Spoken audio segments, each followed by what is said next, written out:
Jika kalian suka permainan catur yang dingin dan membosankan, mungkin channel ini tidak cocok untuk kalian. Selamat datang kembali sahabat-sahabat penggemar catur di channel Wong Catur. Semoga semuanya sehat selalu. Seperti biasa, kami selalu mencari partai-partai istimewa untuk kita bahas bersama-sama, walau dari zaman dahulu kala. Dan kali ini kita akan sama-sama membahas partai luar biasa dari awal abad 20. Yaitu antara Alexander Alekhine melawan master catur Jerman Amerika Oscar Tenner. Seperti kita semua tahu, Alexander Alekhine adalah legenda catur asal Prancis yang menjadi juara dunia dan memegang gelar tahun 1927 sampai 1935 dan 1937 sampai 1946. Dan partai istimewa kali ini terjadi pada tahun 1911. Seperti partai-partai istimewa lain, ada label khusus untuk partai ini, yaitu Turtle Out of its Shell, yang terjemahan bebasnya adalah kura-kura keluar dari cangkangnya.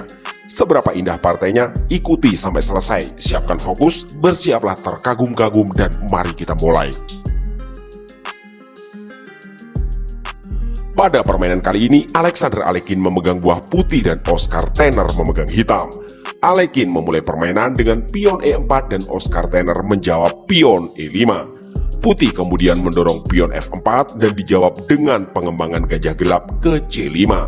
Formasi ini disebut dengan King's Gambit Decline, Classical Variation atau Gambit Raja ditolak variasi klasik. Alexander Alekhine lalu mengembangkan kuda ke petak F3. Hitam mendorong pion D6 memberi jalan pengembangan bagi gajah terangnya. Alekhine mengembangkan kuda F3 dan Oscar Tenner mengambil langkah mirip, yaitu mengembangkan kuda ke petak C6. Alekhine kemudian mengeluarkan gajah ke petak C4. Hitam menjawab dengan pengembangan kuda satunya ke petak C6. Putih pion D3 memberi jalan pengawalan gajah terhadap pion F4. Hitam gajah G4 mengepin kuda terhadap menteri.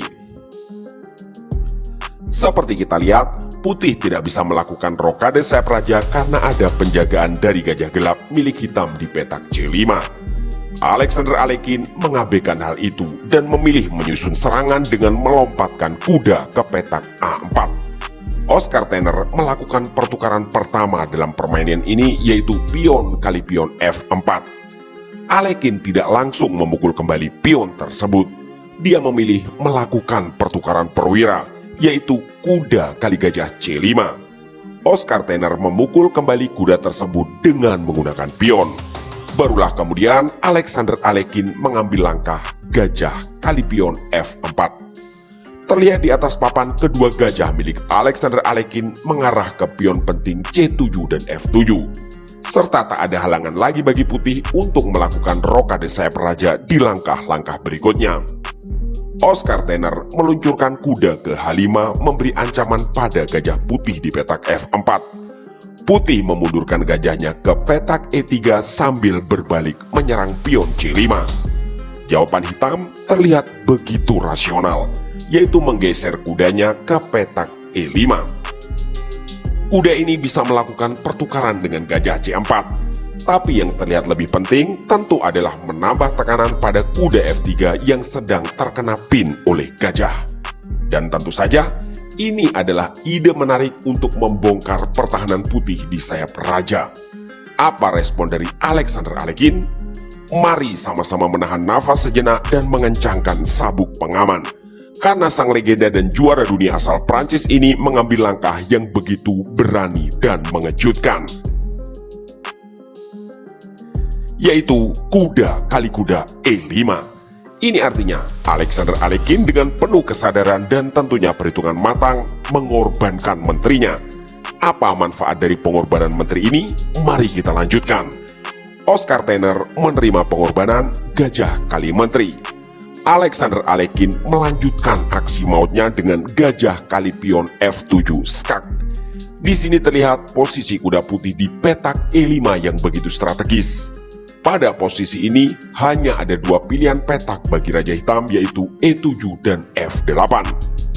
Menurut engine, kedua pilihan tersebut bernilai sama karena berada di peta gelap yang bisa diserang dengan gajah memukul pion C5 di langkah selanjutnya. Di partai aslinya, Oscar Tenner memilih menggeser raja ke petak E7. Alexander Alekin melanjutkan rencana gajah kali pion C5 skak. Sebenarnya jawaban terbaik dari hitam di titik ini menurut Engine adalah pengorbanan menteri, yaitu menteri menutup skak di D6. Tapi Oscar Tenner memilih menggeser raja ke satu-satunya petak pilihan, yaitu F6. Ini adalah posisi 6 langkah skakmat, andai hitam memilih langkah terbaik. Alexander Alekin membuat langkah cerdik, yaitu melakukan rokade sayap raja sambil skak dengan menggunakan benteng F1. Menurut Engine, jawaban terbaik hitam adalah raja ke G5. Mari sejenak sama-sama menganalisa langkah terbaik tersebut. Jika raja hitam ke G5, maka putih akan melanjutkan dengan gajah E3 skak. Raja hitam tak punya pilihan lain kecuali bergeser ke petak H4. Putih lanjut dengan benteng F5, bukan skak melainkan langkah penting untuk mengawal petak G5. Di titik ini tak ada langkah apapun yang bisa menyelamatkan raja hitam. Hanya ada langkah untuk memperpanjang nafas, yaitu hitam mengorbankan menteri ke petak D4. Tapi setelah menteri itu dipukul oleh gajah putih, raja hitam hanya menunggu detik-detik ajalnya. Hitam bisa mengambil langkah random apapun, misal pion A6, maka lanjutan putih adalah gajah F2 skak. Hitam terpaksa menutup dengan kuda dan putih punya dua pilihan langkah penutup, yaitu gajah atau pion kali kuda, dan dua-duanya adalah skakmat. Tapi di partai aslinya, hitam memilih langkah lain sehingga terkena skakmat lebih cepat, yaitu raja kali kuda E5. Maka penutup dari pertunjukan ini dari Alexander Alekin adalah benteng F5, dan itu adalah skakmat. Sang raja hitam pun terkapar di petak pusat E5.